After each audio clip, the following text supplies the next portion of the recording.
Salut à tous, j'espère que vous allez bien. Bienvenue dans cette nouvelle vidéo. Victoire du Barça les amis contre Girona aujourd'hui, victoire 2-1 grâce à un but marqué par Ronald Araujo. Ronald Araujo en tant que numéro 9 bien sûr.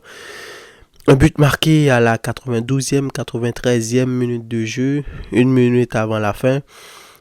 Qui a permis au Barça aujourd'hui de gagner le match contre Girona. Que dire?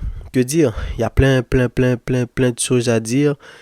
Un Barça qui devait absolument gagner ce match-là parce que après 2 défaites consécutives, une défaite contre Paris et cette défaite contre Séville là qui a été beaucoup plus difficile à digérer selon moi parce que comme je l'ai dit dans ma précédente vidéo, Paris, ça peut passer. C'est quand même Paris et en plus c'est 2-1. Donc, tu as eu des occasions, tu as eu une mi-temps, etc. Alors que contre Séville, tu n'as pratiquement pas existé si ce n'est que les 10-15 dernières minutes de la première période. Puis en deuxième mi-temps, tu n'as pas su vraiment poser problème à Séville. Et tu as eu une équipe Barcelone trop frêle, une équipe beaucoup trop faible physiquement, etc. Donc, défaite 4-1. Et aujourd'hui, si je ne me trompe pas, je crois que j'ai vu passer que Séville, ils ont perdu. Ils ont perdu chez eux contre Mallorca 2-1 ou 3-1, un truc comme ça. C'est pas que Séville était une très belle équipe ou quoi que ce soit, c'est juste que le Barça n'est pas en forme. Le Barça n'est pas en forme en ce moment. Donc, par où commencer? Si je veux commencer par un point positif, c'est que la meilleure chose, l'objectif, c'était la victoire. Victoire de 1. Peu importe comment ça s'est fait, Araujo en numéro 9 ou quoi que ce soit, le Barça a réussi à gagner. Surtout que l'équipe a beaucoup de blessures. C'est pas une excuse, comme Flick l'a toujours dit. Rappelez-vous que Flick aussi, il a commencé la saison dernière avec plein de blessures. Donc, il est le mieux placé pour savoir que c'est pas une excuse. Mais quand même, quand tu as quasiment toute la pointe de l'attaque qui est blessée, ça, évidemment, ça pose problème. Et on l'a vu aujourd'hui, le match a très bien commencé. Le Barça avait la possession. Girona, qui est une équipe joueuse, mais ils sont venus en bloc bas avec des lignes très resserrées. C'était un 4-4-2 par moment, un 4-5-1. Parfois, quasiment tout le monde était devant le gardien. Mais quand tu as trop de joueurs, trop de blessés comme ça, surtout dans la pointe de ton attaque, c'est problématique. Rafinha, l'absence de Rafinha, on a vu beaucoup d'absents. Lamine Yamal, cette saison, quand il n'est pas là, surtout en ce début de saison, c'est pas si compliqué que ça, même si on aimerait avoir Lamine. Mais l'absence de Rafinha, à mon sens, il fait beaucoup plus de dégâts. Hein. Le Rafinha, on sent que dans la pointe de l'attaque, il lui manque. Rashford, il essaie de faire certaines choses. D'ailleurs, Rashford, petit à petit, il prend un galon. Son coup franc aujourd'hui sur la barre transversale, il a fait quelques dribbles, quelques crochets, et il est partout, il est en jambes, il revient pour défendre, mais Rafinha, c'est pas Rafinha sur le côté. S'il y a quelqu'un aujourd'hui qui est le plus dangereux, qui va marquer des buts pour le Barça, c'est personne d'autre que Rafinha. Même pas Lewandowski qui est blessé, Ferran Torres qui est blessé, et Olmo, etc. Donc toute la pointe de l'attaque du Barça est blessée. Et c'est pour ça que Flick a dû faire avec Tony Fernandez ou Tony Hernandez, qui n'a pas été mauvais, mais sauf que quand tu as une équipe qui joue bloc bas, tu as un petit de 17 ans entouré de tous ces gars-là, et alors que déjà il manque des gars, c'est pour ça qu'on t'a titularisé, et l'équipe n'est pas en forme en ce moment, donc il a essayé de tirer son épingle du jeu, mais ça a été compliqué. Moi, je trouve que Flick, je viens de parler des blessés, mais Flick en ce moment, il n'a pas l'air en contrôle. Hein. D'ailleurs, vous l'avez vu, il a pris un carton rouge, on peut comprendre la passion, etc. Mais le résultat, ça veut dire que tu vas aller au Bernabéu, aller jouer le Classico, et Flick ne sera pas sur le banc. Ok, c'est ça. Parce que en défense, il y a trop de tâtonnements. Et c'est ça le problème du Barça. C'est pas le problème du hors-jeu parce que C'est ça, c'est d'ailleurs, je m'amène à me poser la question, est-ce que Flick est pas en train de se saboter en ce moment parce que l'année dernière, il est venu avec un système de hors-jeu qui a trompé tout le monde. Oui, il a encaissé beaucoup de buts, mais il en a marqué beaucoup.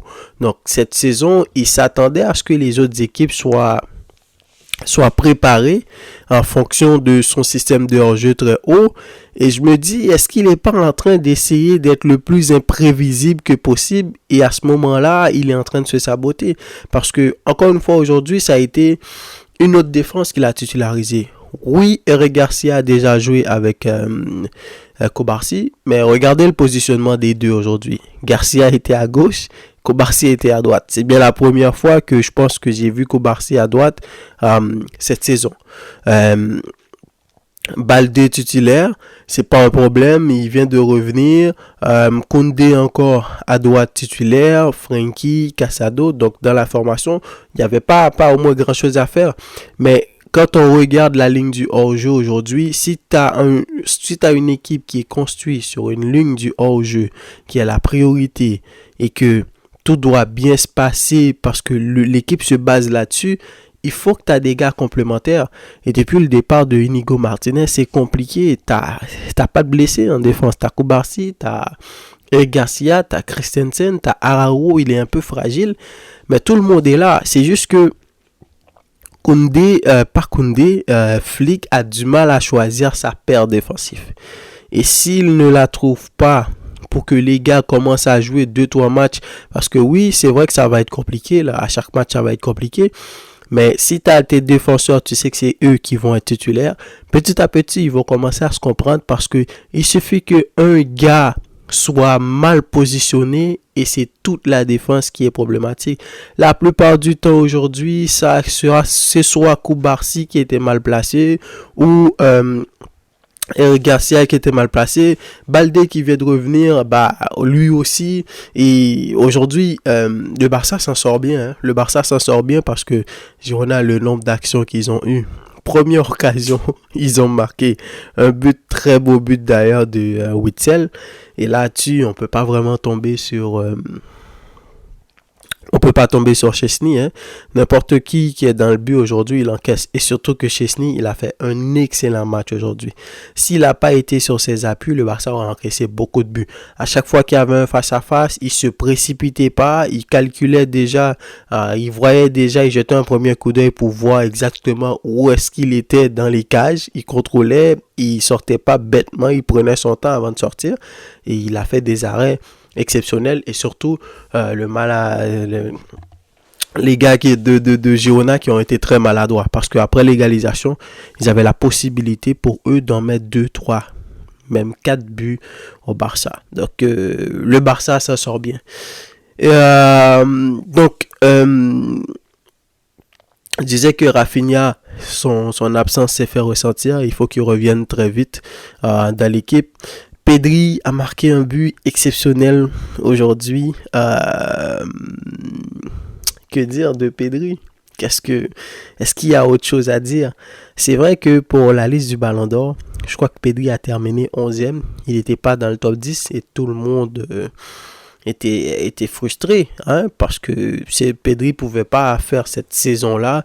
Et t'as, comment il s'appelle, Cole Palmer qui est devant lui et plein d'autres gars qui ont terminé devant lui, alors que individuellement parlant, s'il y en a un, c'est Pedri, hein, il y en a un surtout au milieu de terrain. Tu peux dire Vitinha, etc., mais après Vitinha c'est Pedri, ou Pedri après c'est Vitinha, dépendamment comment vous voyez les choses, parce que Paris c'est la meilleure équipe, Vitinha c'est le métronome du jeu, donc tu peux le voir comme ça et mettre Vitinha aujourd'hui sur Pedri, mais s'il y a Vitinha, il y a automatiquement Pedri qui vient après. Le but qu'il a marqué aujourd'hui, c'est quasiment un but digne de Messi. C'est pas le même style de joueur, mais la vista qu'il a eu aujourd'hui pour marquer ce but-là, c'est un but de Messi. Il s'intercale entre les lignes pour venir recevoir le ballon de Lamine. Ensuite, il prend le ballon, il se balade dans la surface de réparation. À aucun moment, il regarde le gardien. Hein. Prêtez attention. À aucun moment, il regarde le gardien. Il tournait avec le ballon. Il essayait de regarder s'il y avait quelqu'un qui passait de l'autre côté s'il y avait un appel ou faire une passe comme il en a l'habitude. Mais pourtant, c'est pas ce qu'il voulait faire. Il avait calculé depuis le début. Et le tir qu'il a fait, même le gardien l'a pas vu. Petit poteau et puis petit poteau rentrant. Et il a marqué. Si vous l'avez remarqué maintenant, partout où Pedri passe, il fait l'unanimité. La dernière fois, il jouait contre l'Espagne, avec l'Espagne. À chaque fois qu'il est sorti, le public était Pedri, l'ovationnait. Ici, avec le Barça, tout le monde l'adore. Et de jour en jour, il fait des matchs exceptionnels. Donc, c'est vrai que dans cette liste de ballons d'or là, il a terminé 11e. Mais faites très, très, très attention. Cette saison, vous seriez surpris, à moins que le Barça fasse une très mauvaise saison. Mais si le Barça fait une saison exceptionnelle, on arrive à gagner la Liga ou peut-être même la Ligue des Champions. On ne sait jamais, une équipe ça mûrit au fil du temps. Hein, même si en ce moment c'est compliqué, surtout quand je regarde la défense de l'équipe. Et on sent une équipe qui est affaiblie, qui doute en ce moment. Et c'est une bonne chose que les gars ont réussi à gagner ce match-là parce que ça aurait pu être compliqué et surtout tu vas affronter le Real chez eux, une équipe qui a plus que toute autre équipe besoin de te battre après ce que tu leur as fait la saison dernière. Donc ça va être compliqué au Santiago Bernabéu. Tu as besoin d'avoir une équipe qui soit prête. Donc Pedri, cette saison, faites très attention à lui parce que pour le Ballon d'Or, vu l'unanimité qu'il est en train d'avoir, quasiment les spécialistes parlent de Pedri, à quel point il l'aime, à quel point il simplifie, il bonifie le jeu. Pedri, s'il continue comme ça va être très compliqué et je pense même qu'il pourra terminer top 2, top 3 Ballon d'Or pour la saison prochaine. Donc, on verra. Donc, victoire compliquée. Victoire difficile, victoire dans la douleur. Pour le Barça, il fallait gagner le match. Ils l'ont gagné avec Flick qui a un peu bricolé en fin de match avec un Araujo en tant que numéro 9 qui lui a donné raison. Il a marqué, mais quand tu regardes l'équipe, tu vois que le Barça avait de la difficulté. Et à chaque fois que Girona essayait de presser, Girona essayait de bousculer le Barça, c'était problématique. Donc, Flick a beaucoup de choses à faire. Il faut qu'il reprenne les rênes de l'équipe. Je sens plus la patte de Flick là dans l'équipe. Et si Flick n'est pas en contrôle total de son équipe, ça peut poser problème. Trouvez-nous une défense, peu importe le choix. Kubarsi, Christensen, fais-le. Parce que moi, personnellement, j'ai une idée de défense qui me vient en tête. C'est Kubarsi, Christensen, Garcia à droite et Balde à gauche. Moi, ma défense, ça va être ça. Hein. Koundé, il n'est pas très en forme en ce moment. Ces derniers temps, que ce soit avec la sélection, que ce soit avec le Barça, il fait des erreurs de placement, des pertes de balles. Aujourd'hui, il en a fait plusieurs. C'est compliqué. Est-ce qu'il est fatigué? Mettez-le sur le banc pour le moment. Et on verra au fur et à mesure parce que tout le monde va être important. Bernal n'a pas joué aujourd'hui, je ne sais pas pourquoi.